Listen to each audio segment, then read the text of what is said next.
My guest today is recording artist Garrett Bradford, whose background in ranching, rodeo, and bucking stock, combined with his natural talent as a songwriter and performer, makes him a true storyteller who captures the heart and soul of the West in every song. Now, Garrett burst onto the Texas music scene in 2020 with his breakout single, This Way of Life, which was actually featured in Season 3, Episode 9 of the hit TV series Yellowstone, and the song's powerful impact catapulted him into the spotlight, becoming the most Shazammed country track in the U.S. the day after its airing, and soaring to number 32 on the iTunes Country Top 40 chart. In 2023, Garrett Bradford was recognized as the songwriting winner of Texas Songwriter U, a prestigious program hosted by Jack Ingram, Liz Rose, and BMI, with over 60,000 monthly streams and a loyal fan base. Bradford has solidified his place in the world of Texas country music, performing more than 600 shows and keeping dance floors packed across the state. So, ladies and gentlemen, let's welcome country recording artist Garrett Bradford to the show. Welcome, Garrett. Thank you so much for having me, Mr. Bond. Dr. Bond, I appreciate that. This is going to be a lot of fun. Hey, we're gonna have a lot of fun. And when did you get interested in country music? Well, I've always loved country music, just because of how I was raised. My parents both are definitely traditional country music fans. My mom listens to a lot of gospel and Christian music as well, so that was a big influence on me growing up. But country has always been the music that I was exposed to, kind of the water that I swam in. But I didn't know that I wanted to actually write songs and sing and do it at first. I mean, it was nobody in my family did anything like that. So it was kind of a discovery process. I did start really young. I was very fortunate to meet a guy named Dan Roberts, who's a songwriter from Nashville that moved to Weatherford, Texas, where I'm from, and his son was in my grade, JD. We went to school together. He's still to this day one of my best friends, and that was, I think I was 11, 12 years old. And when he told me what he did and I started to understand that, I said, that sounds way cooler than what even my other friends' dads do. So I want to try to do what he does, write songs. And it's been a long journey since then, but I'm glad to be where I'm at. So, how old were you when you picked up your guitar, and what kind of guitar was it? So call it Vicwood. It was a pawn shop special, a cheap Chinese guitar. I got it when I was 12 years old. I started on a ukulele. I think it was called a high-low or high-co or something, ukulele. And then I would take it over there and play it for Mr. Dan. And he said, Gary, if you want to be a serious songwriter, you need to learn how to play guitar, which seemed very daunting at the time because the ukulele only has 4 strings and the guitar has 6. But I started playing, and eventually my dad took me to the pawn shop in Weatherford, and we got that guitar, and I still have it. I don't play it very much because it's awful. When I picked that guitar up, it amazes me that I kept doing it because it's the hardest guitar to play in the world. That's I just love stories like that. Now, who are your musical influences? Well, it's a mix between, more classic country guys like even all the way back to Lefty Frizzell and Hank Williams. I mean, real classic country, deep 50s, even late 40s, 60s.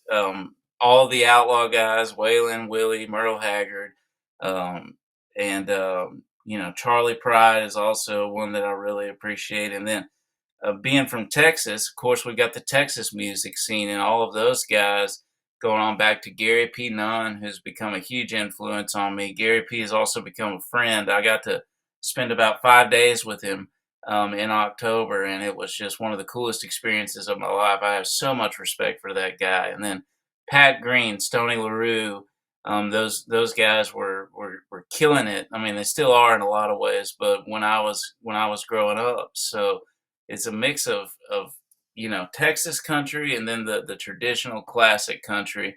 I did not care very much for the music being made or that I was hearing on pop country radio growing up. I was growing up in the 2000s, the early 2000s. So there was a lot of the bro country and things like that I didn't resonate with, but I love Texas country. So those guys are all super impactful on me. I can agree with that. I was never into the bro country. I mean, I still remember to this day when Randy Travis hit the radio for the first time, and everybody was like, oh my gosh, real country just came back onto the scene. And Yes, then sir. from that, he ignited and brought country music to the top. And many people thought that country music could never be dethroned.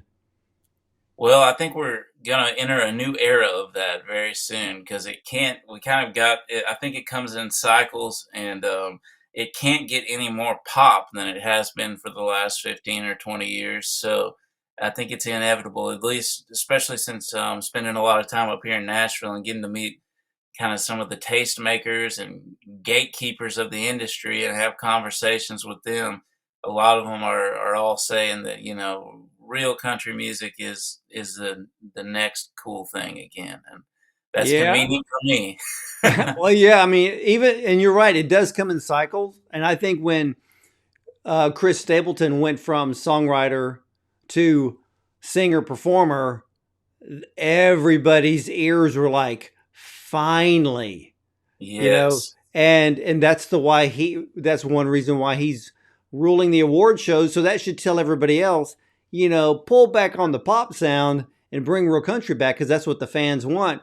And now country is literally back on top of the charts and people want more. And then for you though, you burst on the scene in 2020 because your song This Way of Life appeared on the episode of Yellowstone. What was the reaction to the song after it had aired, and how in the world did your song end up on Yellowstone? Well, that's a really interesting story. So at the time, like I've been playing and singing and writing songs my whole life. Took me a very long time to get to the point where I'm at now, where I was really trying to put myself out there as an artist and do it on a big scale. I was always playing shows and little gigs anywhere they would let me back home in Texas on the weekends when I wasn't working, and I got hired to do some work on Taylor Sheridan's ranch, and Taylor Sheridan created the show Yellowstone, and this was during season one, so it was nowhere near as big as it is nowadays.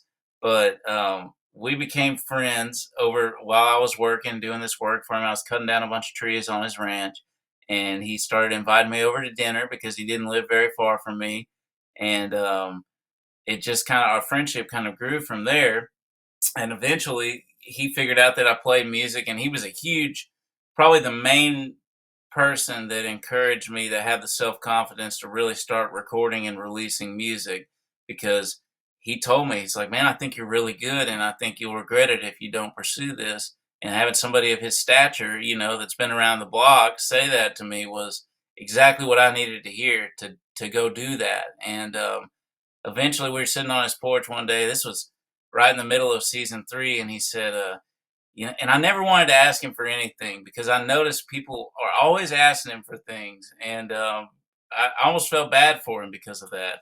So we ended up one day sitting on his porch, and he said, Garrett, sometimes when people are songwriters and they know I got a big show that's known for its music, they'll ask me if they could try to write a song for the show.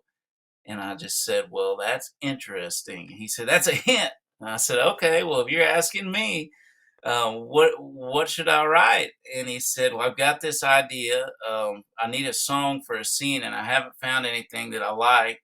And I've given the idea to a couple people, and I didn't like what they came up with. But I need a song about the Western way of life. Now it looks like it's dying, but it's actually still alive and well. And I think you can write it because you know that you grew up in the middle of that. So it took me about 2 weeks because he's definitely not the kind of guy that's just going to put your song on the show. He's very critical in a good way, and he'll tell you if he doesn't like a song. But eventually, I got the song written, and I recorded an acoustic demo in the barn on my family's ranch there, and sent it to him on a Tuesday. And Wednesday at midnight, he called me and said they were going to use the demo that Sunday on the show. So they had to help me figure out how to get my song on the internet. It was just an incredible experience, and I went from not having anything going on to the day after the show aired. I mean, hundreds of emails in my inbox and thousands of people listening, maybe even more than that, and tens of thousands, just because of it being on that show, which was one of the coolest things that's ever happened to me. And I give Taylor Sheridan a lot of credit for caring enough to see me and encourage me, and then to put my song on his show was just incredible. Well, yeah, and I think one reason why he asked you because he sees how real you are, and he's Thank dealing with a bunch of people that are, they're only thinking about themselves and not about doing his show any good. And it sounds like to me that Taylor knows how to read people.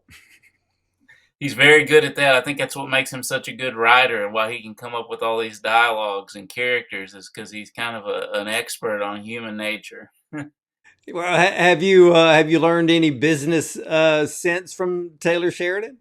I definitely have. I mean, one of the things that he really encouraged me that I've stuck to up until now is stay independent and, maintain control of your creative process and your intellectual property, even, be very careful about signing all these deals too early because you'll wake up one day and be a big famous star and you'll be broke, and he was very correct because I've having spent time in Nashville and been around people. It's often shocking to me sometimes how little money some people you know and you've heard of are making, and I go over to their house, even some of these great songwriters that have written all these hits, and it's not the kind of house that you would expect. And as I get to know them, they kind of tell me that there was a lot of money made off of their music, but they didn't see very much of it. And we're living in a new era with all the things we can do through the internet and technology nowadays. So I'm really trying to do as much of that on my own as I can, and I'm certainly not opposed to signing a record or a publishing deal, but I want to go into it in a good position where I have some leverage and I've already built something on my own. And he was the biggest part of inspiring me to do that because I have been offered some of those deals that I think probably weren't the best thing for me to do at the time. But if I hadn't had his advice on that, as somebody who's navigated the entertainment industry before, I would have said yes because I would have wanted the validation, and it just that's what you do, right? You sign a deal, and if it wasn't for him, I think I would not be anywhere near, even outside of the Yellowstone thing. If he hadn't put my song on the show, I still learned so much from him that I'm going to use for the rest of my life. Yeah, I've heard the horror stories from very well-known country artists themselves, and that you would think that with all of the hits that they'd be rolling in it, but it was the record label that made all the money. And a lot of Yeah, people don't understand how record contracts actually work. I know back in the day, they would say, "Hey, we're going to advance you this," but that money you have to pay it all back through touring and record sales, and then you only start making money once you've covered all of that. And I know people who were that, they're part of music history, but they haven't made a dime. it's And terrible. it is, but see, here's the thing that I loved about Taylor Sheridan because I know his backstory. And we live in a day and age, regardless if it's television, streaming, or music, there's ways to have a successful career by being an independent. And he was able, and I guess really the only thing I can say, he knew how to lasso that whole business. And now he's the one that's king and sitting at the top of the mountain because, he even did Tulsa King with Sylvester Stallone. He owns that Yes, show. his shows. He's got so many shows going right now. Landman. They're doing Lioness with Zoe Lion. Saldana. They're doing some spin-offs with the of the Yellowstone. I don't want to say too much. I don't know how much of that's been announced yet, but there's going to be spin-offs, and yeah, and he had a long career. Like he was really working hard trying to claw out a career as an actor, as a writer for a long time, and he really, I think, understands better than a lot of people um, what it's like to just get continually told no, and how there's these certain people and gatekeepers that you know, maybe operate in ways that, we don't necessarily approve of, or I don't think is on the up and up. And just having his perspective, and then now he's been successful because he held out and he stuck to his guns, and he did things that he believed in. And now, I mean, look at the success that he's had. So being able to meet somebody, not just, I mean, there's a lot of big producers and things like that, but he's a unique one in the sense that he really values independence and creativity and not just doing whatever it takes to get famous. And unfortunately, you can't say that about everybody in the entertainment business. So, what a great person for me to meet. I mean, I thank God every day that he, that in my mind, that's a God thing. I mean, I got called to cut down some trees, and it led to me sitting here with you right now and releasing this album. And if I would have never met Taylor, I think I would probably still be doing exactly what I was doing before, which is fine. That's a good life, and I loved it. But there's also more to life, and I'm so thankful for meeting him. Well, they always say it only takes one person, and Yeah. uh, and your story is amazing. Now, tell me about one of your singles, "Watching You Burn."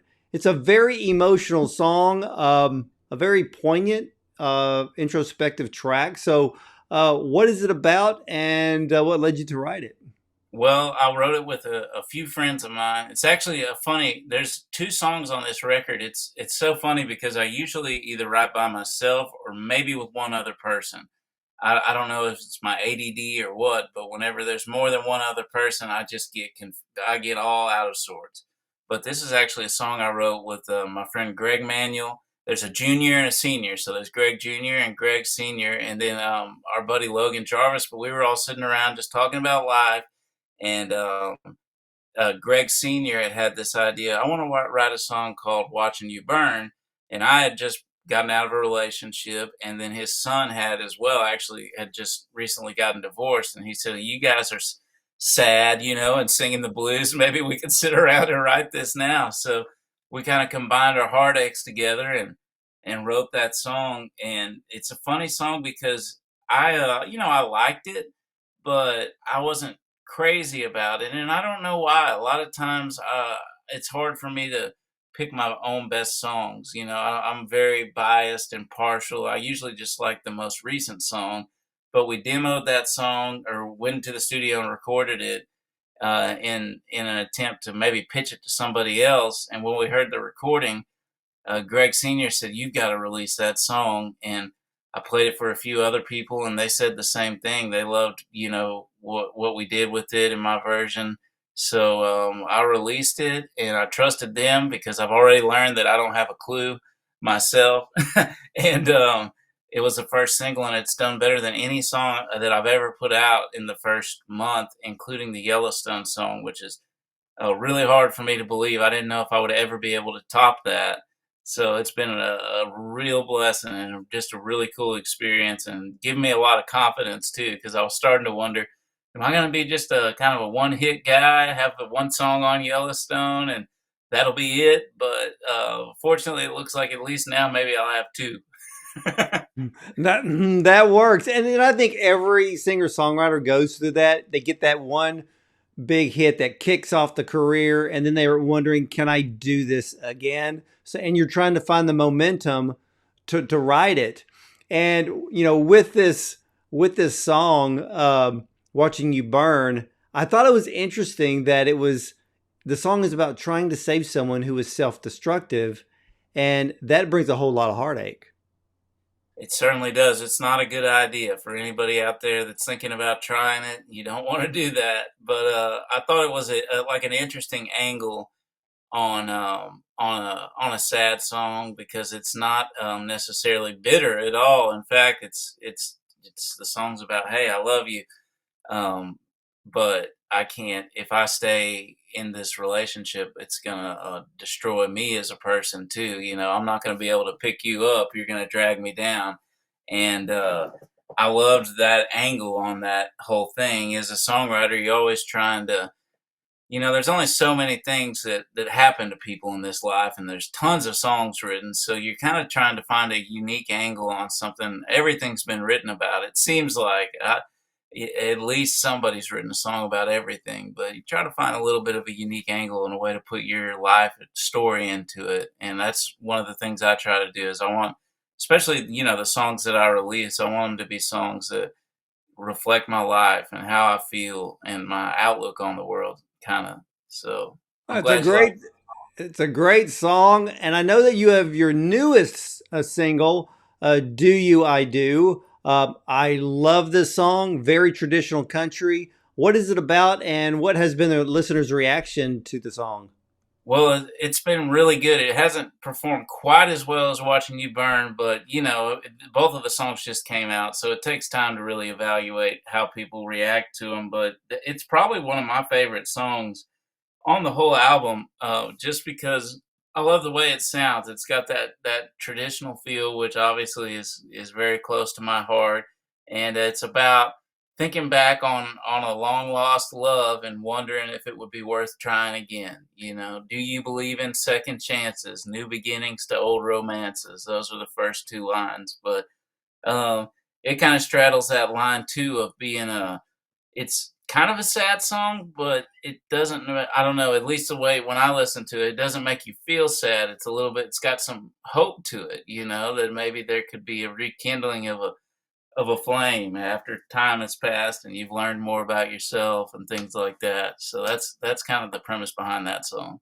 Yeah, it's a great song. I think it's on its way to climb up the charts. And now I really love the title of your upcoming album, Honkiest of Tonkers. Um, wow, that's the best play on words I've heard in a long time. Is this going to be a double album? Yes, sir. So it's a double album. There's part one, which comes out on the 21st of February, and then part two comes out in April. I can't recall the exact date off the top of my head, but I was thinking about doing one really long album. But after giving it more thought, I thought it'd be cool to do a double album and give myself a little more time to highlight songs, rather than just throwing 20 songs out. To kind of go through them a little more slowly and put the spotlight on each song individually because I love all the songs and I don't personally, at least, obviously I'm partial, but it wasn't one of those deals where I just put all the songs that I had on there. I mean, I've got tons of songs and I spent a long time writing music before I even started releasing music. So I'm very blessed to have like a really deep reservoir of songs to pick from and all of these mean something to me and I wanted to put them all out. So that's why I wanted to spread it out over two albums. So, are you going to make these available as CD as well as vinyl? I'm not going to do any vinyls, but I will have CDs. I'm waiting on part two to come out. And once part two is released, they'll both be on one CD. But I would love to do vinyl. I mean, depending if we keep having the success that we've had with these first two songs, and it looks like that's something that people will be interested in. That's kind of like my dream. I would love to have one of my records on vinyl. Yeah, I mean, I still remember, way back in the day when you go to the record store, you could buy a double album, you open it up, and you have, the double sleeves, and there's just so much to look at and to read all of the notes within the album. So those are the great days. And when I learned that you were doing a double album, I'm like, I don't know anyone who's done a double album, at least in the last 5 or 10 years. Well, I wanted to that's one of the reasons I wanted to do it too, because so much of the classic music that I love was, those guys did double albums and kind of as a, even though we have a totally different format nowadays and you can put a 100 song album up on the internet, but I kind of wanted to make it a little bit of an homage to that traditional thing that used to happen in music. I love that. Now, what does your touring schedule look like this year? So this year, I'm really excited. I'm going to be at CMA Fest, which I'm very excited about. There's going to be a stage there called Turn It Up Texas, and it's going to be all Texas artists for the first time ever at CMA Fest. It's going to be all Texas artists, and I'm actually helping put on the event, and I'm emceeing it. It was kind of my brainchild, along with Christy here at Aristo Media. So I'm really looking forward to that. I've got some shows back in Texas in March, and then hopefully my plan is maybe going to Europe this fall for the first time. I've never been to Europe at all, much less to play music, but we've been getting like an incredible reaction out of Europe, which blows my mind. I never would have thought that. I'm from Weatherford, Texas. I wouldn't think that my songs would resonate with people in Switzerland and Norway and the UK, but apparently they do. So we're still putting that schedule together, but there'll definitely be a lot of things coming this summer and this fall. Yeah, I've talked to a recording artist. I believe it was sometime last year, and they toured Switzerland in their country and had a blast.